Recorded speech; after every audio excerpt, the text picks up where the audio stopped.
Hi friends, good morning. ఈరోజు మా breakfast ఏంటో తెలుసా? బీనీస్, ఆలుగడ్డ, మెంతెం కూర, టమాటా. ఈరోజు చపాతి. ఇదండి పుల్కా. ఇది పుల్కా.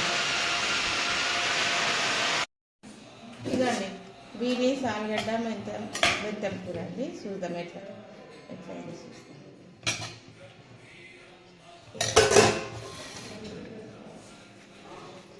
టేస్ట్ ఎట్లుంది. మీరు తిన్నారా? మీరేం తిన్నారు? మీరు బ్రేక్ఫాస్ట్ ఏం చేసిర్రు? మాదైతే బీనీస్, ఆలుగడ్డ, మెంతెం కూర అండి. నేనైతే తింటున్నా. బా సూపర్ అయింది. చాలా అంటే చాలా బాగుంది. మా ఇంట్లో అయితే ఇదండి. మీ ఇంట్లో ఏంటిదో కామెంట్ పెట్టండి. నేనైతే తింటూ చాలా సూపర్ అయిందండి. బీనీస్, ఆలుగడ్డ కామన్, అందరికీ తెలిసిందే. మా బ్రేక్ఫాస్ట్ ఏంటో చెప్తున్నా అంతే. ఇంకేనా. బాయ్.